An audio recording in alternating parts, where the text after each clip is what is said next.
So I'm delighted to say we've been joined today by Dr. John Dolan, aka Gary Brecher, aka the War Nerd. Welcome to the show, John. Thanks. Delighted to be here.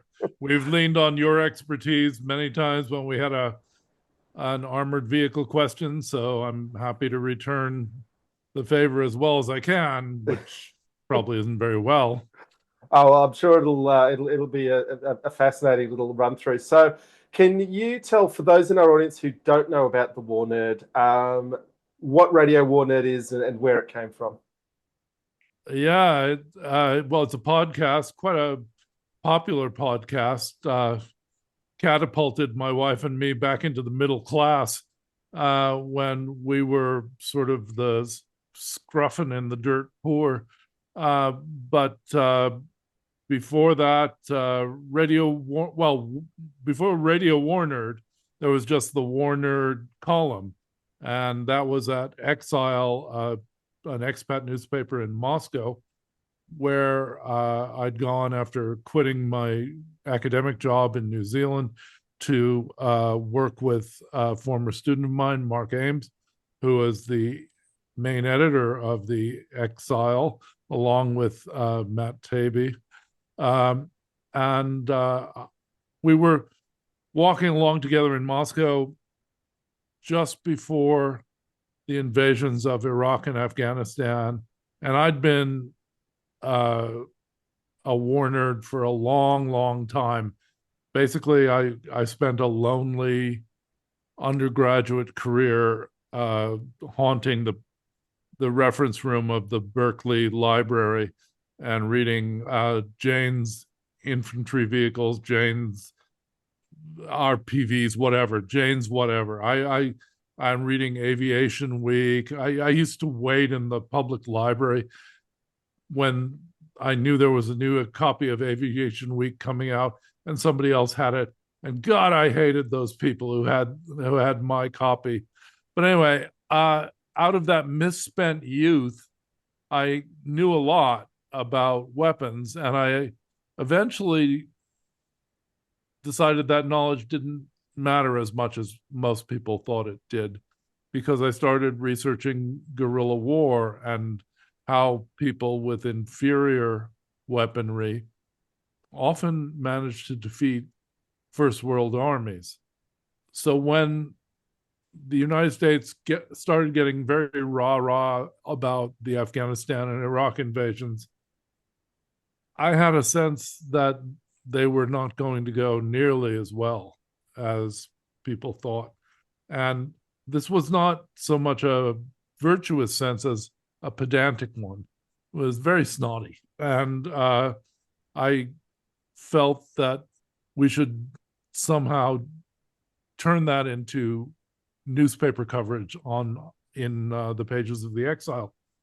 And Mark and I together came up with the idea of this character, whom we named Gary Brecher, because I just picked a couple names that I'd known in junior high, and said he was a data entry clerk in Fresno, one of the most miserable towns in inland California. And he was an instant hit. You know, he started his first column saying, "Yeah, I know what I am. I'm a backseat sergeant." And he spoke this sort of dirt clod language that I vaguely remembered from suburban California, which was a very oaky place when I was growing up. And it was kind of a delight to me to write that language again and to write directly. And he was a real hit, to the point that famously, and I'm oddly proud of this, when people speculated that I might be the real identity behind Gary Brecher, somebody said, Gary Brecher has more talent in his little finger than John Dolan does in his whole body. And I thought, yeah, yeah. And I was like a voice that was a pleasure to write in. I'd been writing book reviews, and it was like changing from fencing lessons to just like having fights with, prison fights with pillowcases full of doorknobs. And it was a real pleasure to do that. So then the exile ran into trouble with the Russian government, uh, and I ran into trouble with most American war buffs who loved the war nerd but didn't like his grim take on what was likely to happen in Afghanistan and Iraq. But they were grudgingly acknowledging that as time went by, he'd been correct. And then the newspaper got shut down, um, and we revived the War Nerd columns online. And finally, after my wife and I had been teaching ESL in Saudi Arabia and East Timor and other beauty spots, uh, uh, we were very poor. We'd been basically stuck on a boat in the icy harbor of Victoria, British Columbia, for the winter, and that's how we moved to East Timor to become ESL teachers. And we finally were forced out of East Timor. We'd been forced out of a lot of countries because of my columns as the war nerd. And we landed in Macedonia, and finally Mark and the editor of the journal that he was working for at the time were ready to start a War Nerd podcast. And all the old War Nerd fans came back and they brought their friends, and it It was must be very great. gratifying to be able to reach out to people and have them still follow you and listen to you, what you have to say after what would have been a very difficult time for you. Oh yeah, it was. I felt really stupid because I'd quit a tenured job to go to Moscow, and I thought I had it all figured out, but I was completely wrong, and I I'd always sort of been uninterested in money, but when you're that poor, you get really interested in money. You can't afford not to be.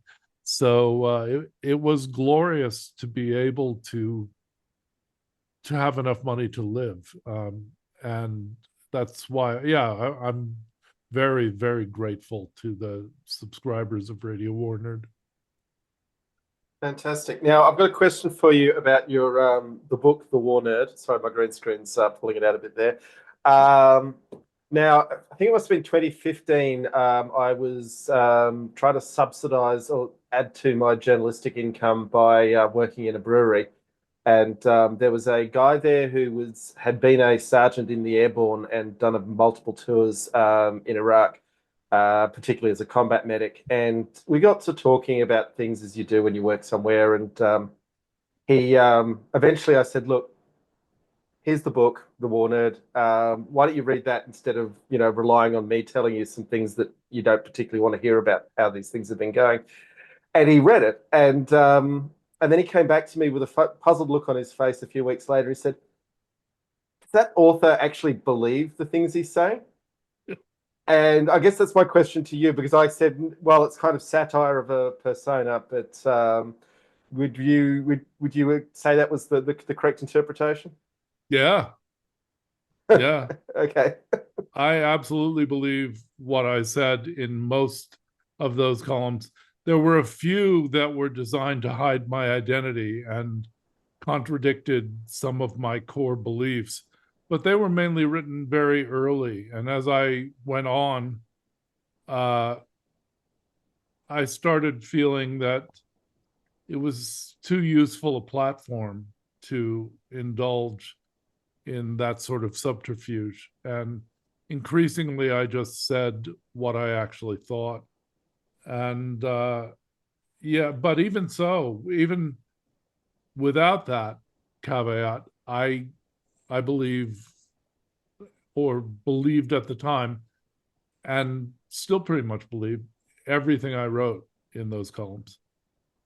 Fair enough. That's excellent. You might be pleased to know that with the eye-opening that he had through your book, he went on to do a lot of medical work for direct action environmental groups. So, Oh, good. yeah. Yeah.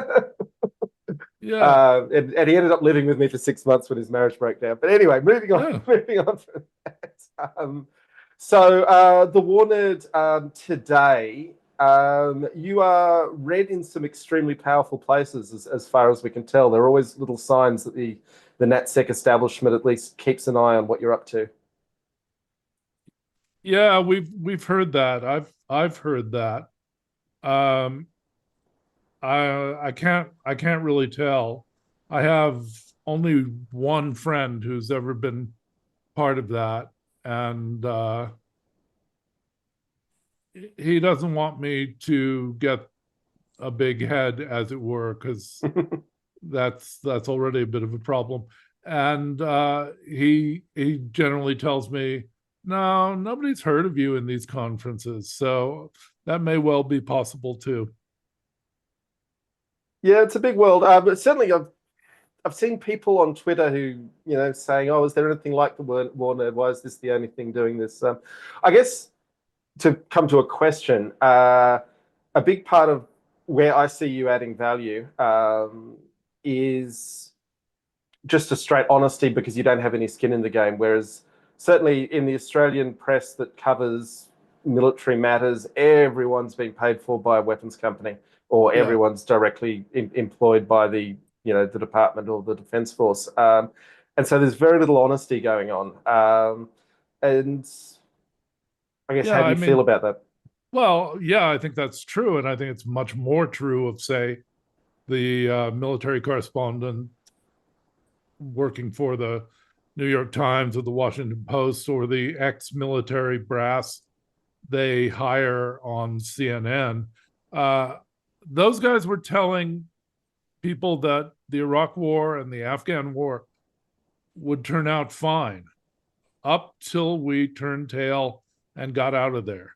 And then they blamed the people who finally had to execute the retreat for not doing it the right way. And supposedly there was some right way that would involve no loss of American status. That was a and lie. at the cheapest price. That's Yeah. one of the big things. Is any sort of military operation can be done really well if you're willing to throw the money at it. But of course, at that stage in the game, you got the sunk cost fallacy, saying, "Well, we're going to get out for the cheapest price because we don't want to sink any more costs into it." So, Yeah. Yeah. so I mean, the I mean, going back to what your friend said, yeah, I really believe what I've said, because a large part of what I've said is that counterinsurgency does not really work very well, particularly when practiced by the American military establishment under the direction of the idiot politicians who really force the agenda. Uh, it was pretty clear that Afghanistan was not going to work, that it was a very, very complicated, fractal society that nobody had really managed to make function as a proto-Western society. Iraq, on the other hand, might have worked if everything had gone right and if the United States had been a different kind of occupying power. But the United States bungled 1865. It bungled the American South, people who shared 99.9% of their cultural DNA with the Northern elite. And they still took their eye off that and just sort of shrugged and let the slave owners take control again. With a record like that, it's highly unlikely that you're going to control a former enemy that you've invaded. There are too many ways, and guerrilla war has come into its own far more in this century than it did in 1865. So there was no real reason to think that the U.S. would do very well at these things. Especially when most of the factors are all influenced by the money that's involved. So whether it's getting the oil out of Iraq for certain companies controlled by the vice presidents of the United States or whatever else. There's so much money in these occupations. I was glad to get a piece of it when I was hired as an English professor at the American University of Iraq in Kurdistan, in Iraqi Kurdistan.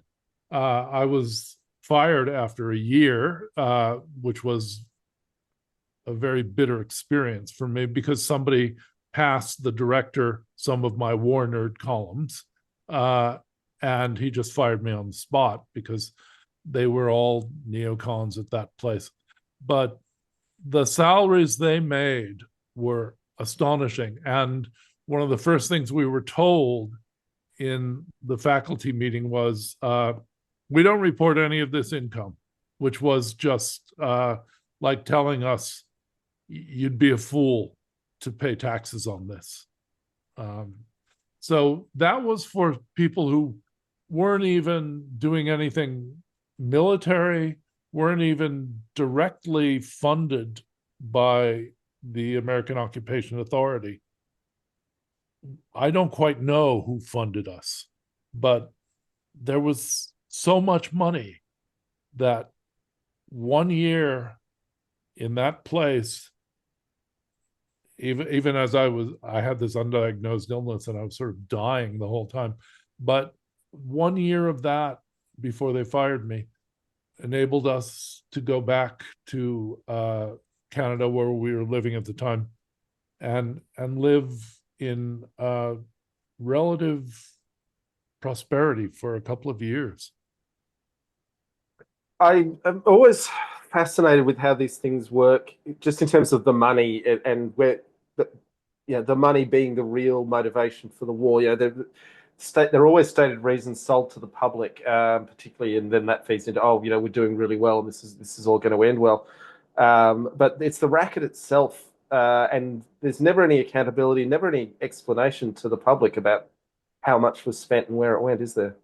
No. Well, I found that out in another context, which I'll have to describe in a discreet way here.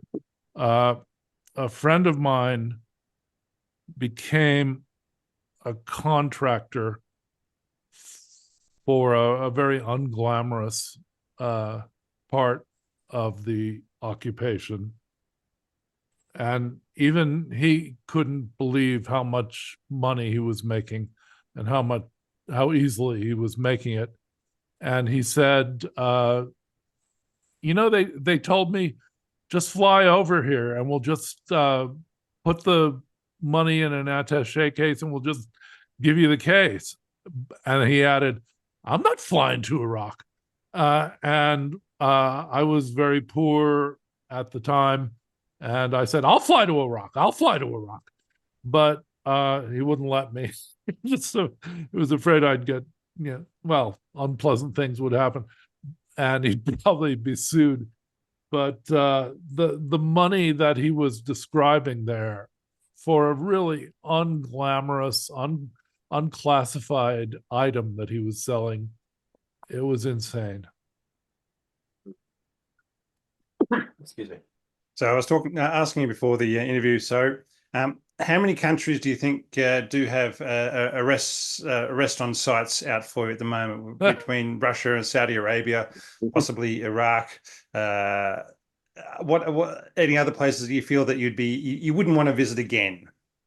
Well, I was fired on my first day on the job in Kuwait. I was hired as an English ESL teacher for the academy training the Kuwaiti armed forces. My wife and I were both hired there. We flew over, and on the first day, some wretched little guy from Mauritius who was running the program screeched at me like an angry dwarf in Tolkien that I was some sort of traitor to what was not clear.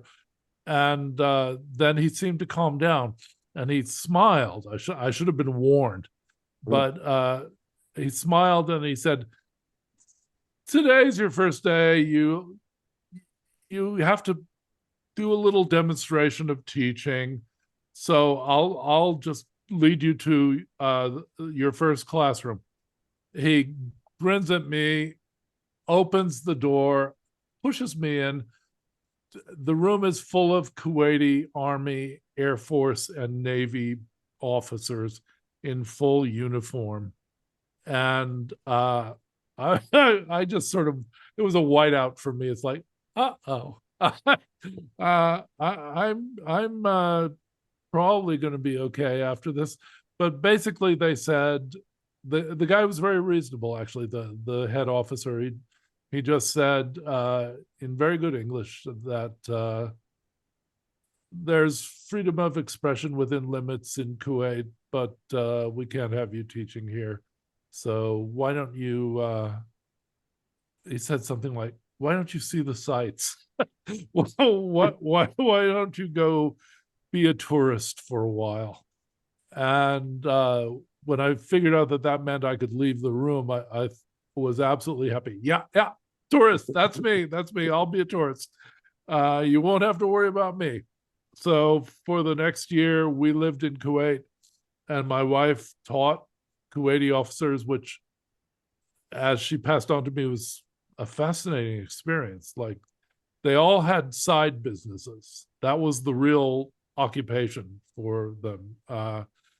Being a Kuwaiti Army officer was a matter of prestige. It was like being an officer. I actually did some training with Kuwaiti Army officers way back when, Yeah, in my own days, and yes, it was interesting. yeah. Some One of them ran young men there. Let's just say that, some rich oh young yeah, men. one of them ran a knockoff high-end purses factory in Thailand, and that was his real shtick. Now, John, being a tank podcast, we have to ask you, what's your favorite tank?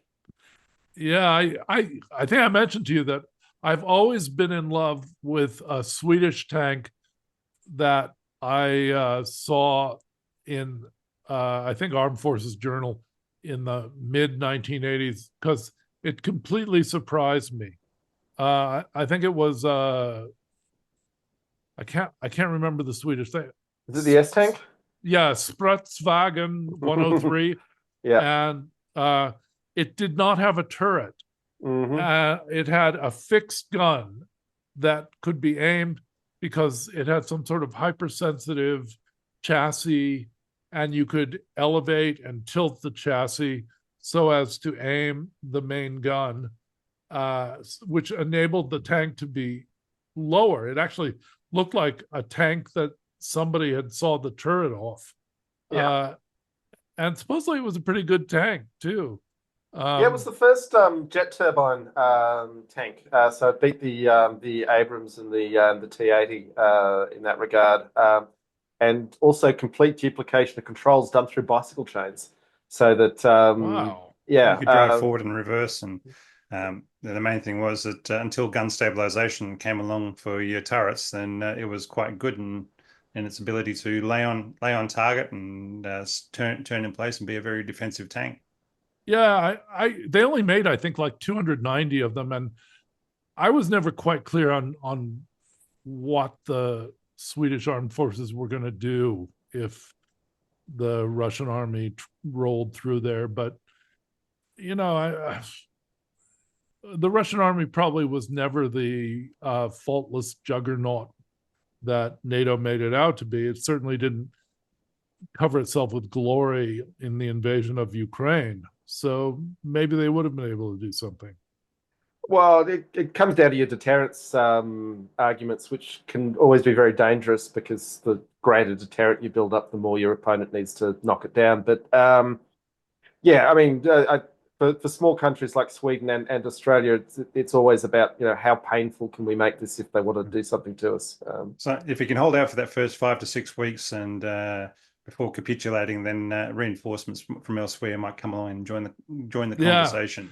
or you could invade New Zealand. I remember whenever I got really annoyed with New Zealand because I taught in a New Zealand university for 10 years, I would put on this ad that had been made up by some ad agency in Australia, which I really loved. And it was like, let's invade New Zealand in a heavy Australian accent.